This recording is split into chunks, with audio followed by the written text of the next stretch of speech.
Вендинг оңай кәсіп пе? Виндинг жеңіл кәсіп түрі, яғни дәл осы аппараттарға сағыз, доп и капсула ойыншық салсаңыз болды. Ең бастысы дұрыс локация. Қай жерлер тиімді?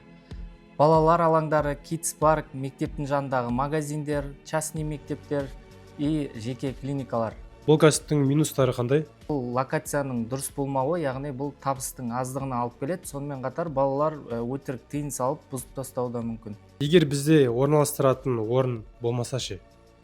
Егер сіздерде орын болмаса, онда сол магазиннің иелерімен немесе kids парк, сауда орындарының иелерімен келісіп қойсаңыздар болады. Яғни айына 5000 мен 7000 теңге аралығы немесе 10-20% аралығында беріп отырсаңыздар болғаны.